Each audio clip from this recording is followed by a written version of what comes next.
Hello everyone and welcome to the Academic Alehouse. There will be no full episode this week, but I will not starve you of content, as I feel to build an audience you must be consistent. So I'm starting a 28-day marathon into the mentality of far leftism by examining a work by Layla F. Saad. And if you haven't heard of her, don't worry, I didn't either. My first introduction to her was through a YouTube channel called Morally Gray. If you're not subscribed to him, I recommend you do so. Now, what is me and white supremacy, and who is Layla F. Saad? Well, Layla F. Saad is a radical feminist and racial activist. She will not call herself that, but let's call a spade a spade. But we must call a spade a spade. Now, what is me and white supremacy? Me and white supremacy is a thing. It's a 28-day Instagram challenge she posted for herself and her audience that she is now turning into a published book. I do have a free version of that book, as it was originally on Instagram and on her website, completely free, open to everyone, but money is money, and money talks. So what is this workbook about? Well, according to her, it is a deep dive into who an individual's relationship with white supremacy. Now, I don't expect much from this, but of course, I'm putting up the cart before the horse a bit. Regardless, I don't expect much out of this. I will be going through every single day and doing videos on all of them. However, there are videos to accompany them, and there are videos for day one, which will be today's episode. But I've watched both of them. They're not worth talking about too much. I can address some things she said here in the chapter. So without further ado, let's get into the chapter, which hopefully, if I do it right, will be on screen right now. So the chapter begins with day one. So this whole thing begins, at least, with day one. You and white privilege. What is white privilege? Quote, though white privilege as a legislative, systematic, and cultural norm has existed for a very long time, it was women's studies scholar Peggy McIntosh who first coined the term white privilege in her 1988 paper, White Privilege and Male Privilege, a personal account of coming to see correspondences through work in women's studies. A year later, a substantial portion of that paper was excerpted and was published as a paper titled White Privilege, Unpacking the Invisible Knapsack. The paper contains 50 examples of white privilege. McIntosh writes, the following is a quote from McIntosh.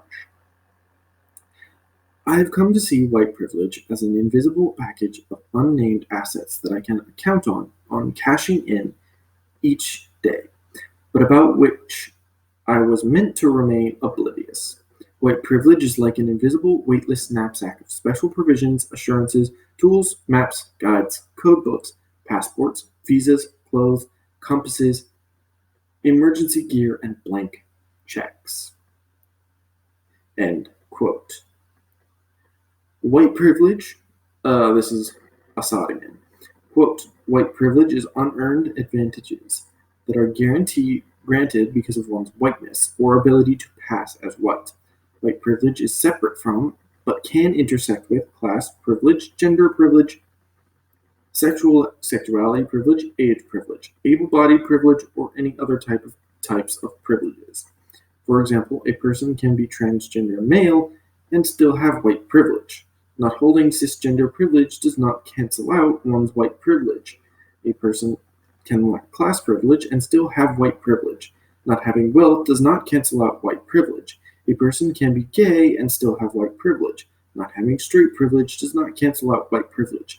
In this workbook, we are specifically talking about white privilege. There's a bit to unpack there, I think. So let's start out with that first paragraph. Now, I haven't read any of these papers, and I don't plan on doing so. But I'm going to guess that because they were involved, because the title of the paper is a personal account, I'm going to assume it's entirely anecdotal on her opinion. It's entirely an opinion piece with little or no data backing it up. As for Macintosh, I've vaguely heard of her before. I have heard of Unpacking the Invisible Knapsack before. I have heard of that paper. Sure. My question is there an opposite? So the question I would ask is there an opposite to white privilege? Is there female privilege? Or because females are an oppressed group, do they not have privilege? Because there's definitely videos out there, or at least there was a list of 48 female privileges that circled around in early 2012. And I think if I went and found that list, I could read every single one and confirm that they are true. Regardless, let's talk about the second paragraph, after the quote from Macintosh. You, no matter who you are, no matter what you do, you have, if you are white, or at least can pass as white, which is quite the grouping, by the way. Oh, you're biracial? Well, guess what? If you have a white parent, you're white.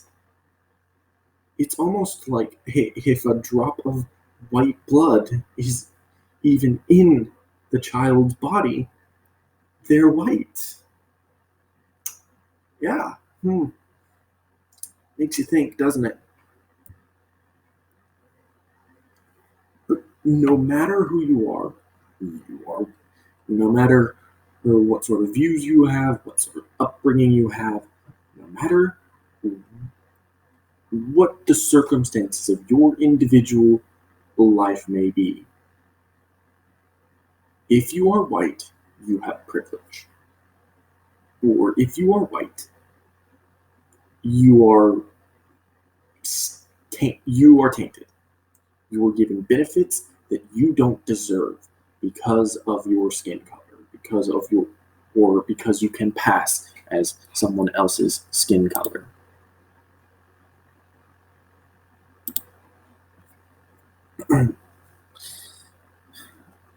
But we're not done yet. This is probably the longest chapter, honestly. I think I haven't gone through these. This is just day one. I'm doing this with y'all, basically. Peggy McIntosh's list of 50 examples of white privilege is a great place to start seeing how white privilege shows up. Some examples from Unpacking the Invisible Knapsack include 1. I can, if I wish, arrange to be in the company of people of my race most of the time.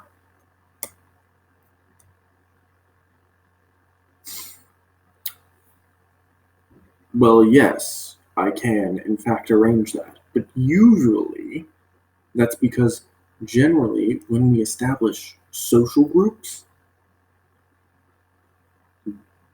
they are established with the people surrounding us. I, for example, have white friends because I grew up primarily in primarily a white neighborhood. If I were to have grown up in a black neighborhood, I would have black friends. This is not an example of privilege. This is just basic human social interaction. You form a social circle with the people in your social circle. Now, the internet has changed this significantly because now I can connect with some Chinese guy across the world. I will never meet him in person. And I can still consider him a part of my social circle. But regardless, the majority of your in-person human interaction friends will be of a similar race to you because it is unlikely because you likely grew up around them.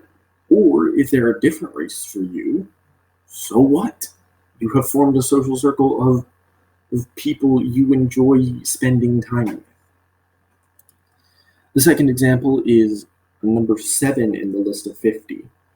When I am told about our national heritage or about civilization, I am shown that people of my color made it what it is. Nelson Mandela. Nelson Mandela. Gandhi. Mao. Stalin.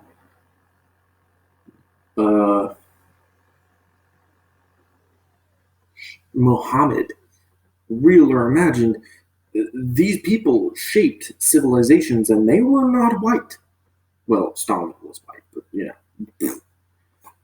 Look, for better or for worse, history is told A, by the victor, but B, by people who don't care about race.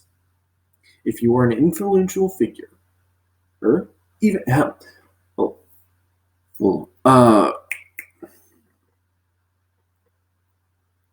Harriet Tubman, took me a second, Frederick Douglass, these are influential black people that helped make our society what it is today. Barack Obama, for better or for worse, influential people who affect society are remembered in history. It doesn't matter their skin color. Number 12 in the list of 50, but this is the third example. I can go into a bookshop and count on finding the writing of my race represented into a supermarket and find staple foods that fit with my cultural traditions, into a hairdresser shop and find someone who can deal with my hair. All right, let's go through these one at a time. Into a bookshop and count on finding writing of my race represented. If you walk into a bookshop and you are not specifically looking for an author, why do you care about the color of the author's race? What should matter is the story. This is so petty. This is incredibly petty. Number 2, and the second one, into a supermarket and find staple foods that fit my cultural traditions.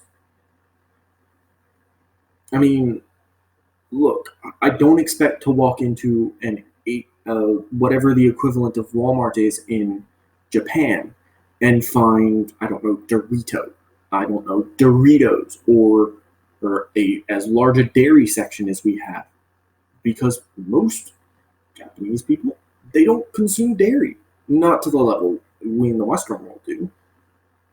So is it incorrect that if I were to go to even Britain or France and go into Walmart and look through their aisles and things, I would find things relating to the culture that I'm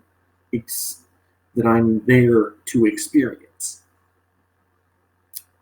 In France, I would probably find lots of cream, butter, garlic, like herbs and spices, fruits, things of that nature, things that appear in French dishes, maybe even wild game, if you're lucky.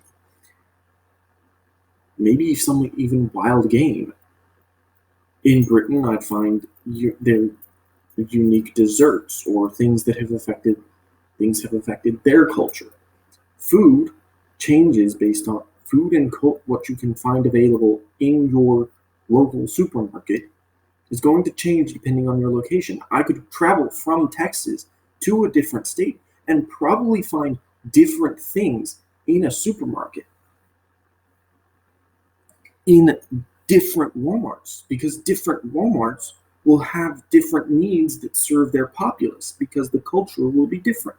For example, if I were to go to Maine, compared to the Walmart in Maine versus the Walmart in San Antonio, or Dallas, I'm not likely to find as many fresh fish options or things that would go with fish as I would in the Maine Walmart, because the Maine Walmart would likely have more fish options. I don't know this for sure, of course, but Now, as for the third one, which is a hairstylist one, Cosmetology students, I'm sure, are taught to deal with many types of hair. They might not have the super uber duper experience, and they're not going to do your hair, and they may not be able to do your hair the way you want it, but they're specifically trained to deal with hair of all types. I saw a guy the other day when I went into to get a haircut. He was going bald. He was going bald. He was balding. That was his hair, and his hair was very clearly thin too. His hair was very clearly thin too, as well. They still cut his hair. Moving on to the next example. I do not have to educate our children to be aware of systemic racism for their own daily physical protection.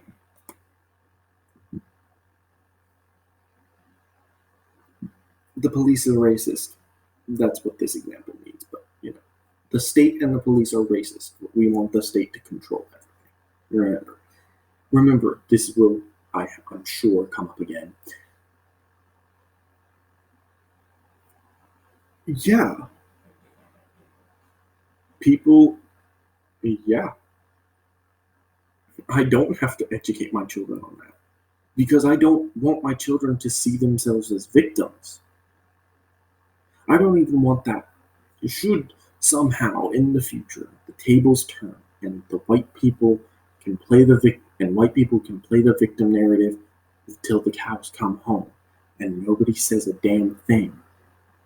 I don't want my children growing up with that. They don't need to be taught they are victims. They don't. Teaching children that they're victims teaches them that they are helpless to stop the world. They're helpless in the world, and they will act like they are helpless in the world.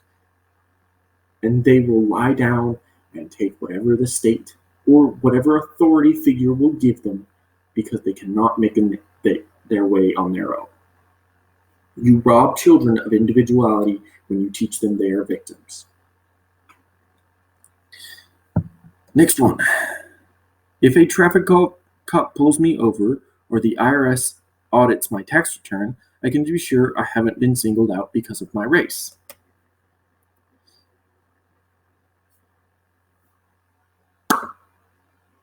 Yeah, I'm pretty certain of that, but I'm also certain that if I'm following the law, I won't be bothered either.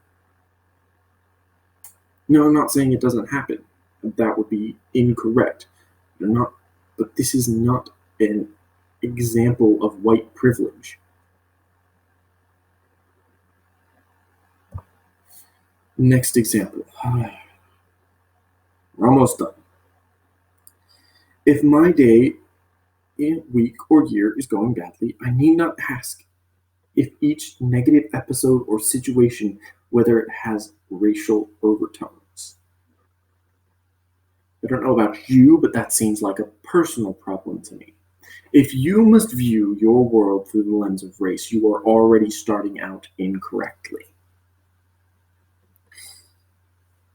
Last one. I can be sure that if I need legal or medical help, my race will not work against me.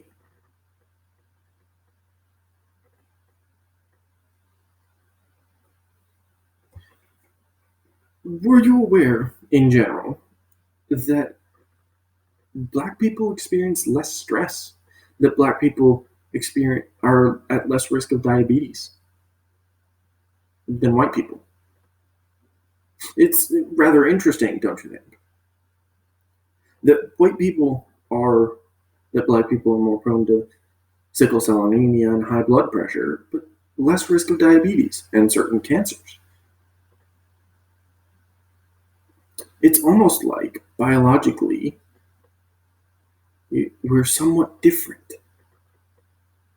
And we use those identifiers to tell those differences apart. But I have never, ever seen or heard a hospital refuse service to someone because they were Black. or anything else. Last paragraph, and then we'll do the questions for the journal we're supposed to be keeping, by the way.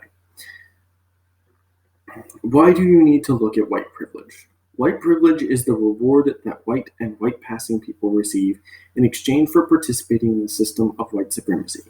In order to dismantle the system, you need to understand how much white privilege is a key aspect of your life, how you benefit, whether knowingly or unknowingly, from your whiteness. And that means for people who do not receive the same benefit and how you can dismantle it. You cannot dismantle it what you cannot see. You cannot challenge what you do not understand.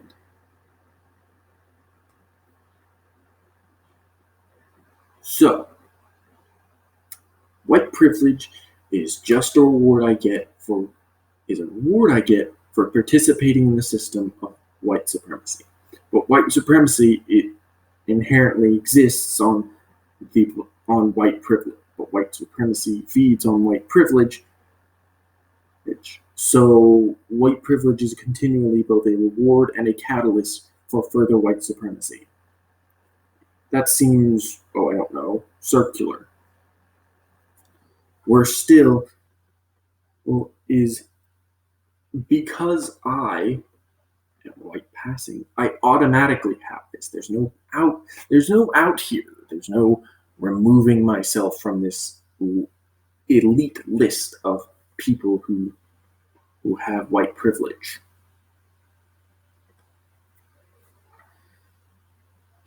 Let's move on to the journal questions. What have you learned, and what about you and your specific white privileges? How it shows up, how you hold on to it, how you use it, consciously or unconsciously, against BIPOC. Now, when you see BIPOC, it means Black people, Indigenous people, Black Indigenous people of color. The answer is I don't, because I simply don't buy into the concept. I don't buy into the concept of original sin. I don't buy into the concept that because of my skin color, I am afforded benefits based upon that skin color. And I can prove that I have received benefits based upon my class and social structure, absolutely. But that has always been the case, and that likely will forever be the case.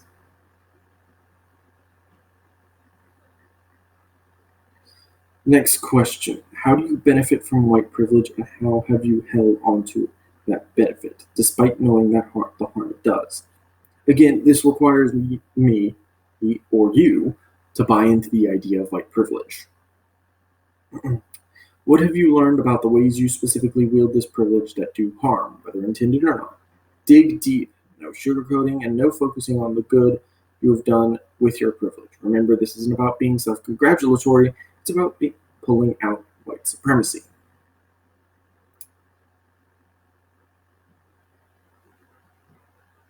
I don't. Again, this requires me to buy into the idea that white privilege is true. And I don't. I don't buy that. I don't believe that. And I don't think I ever will. There's no compelling argument that I've ever seen made that cannot be countered supremely and equally by an argument made the same way. What have you learned about your white privilege that makes you uncomfortable? Nothing. Because I don't have it. Because I don't believe in it. Good Lord. I mentioned that concludes day one.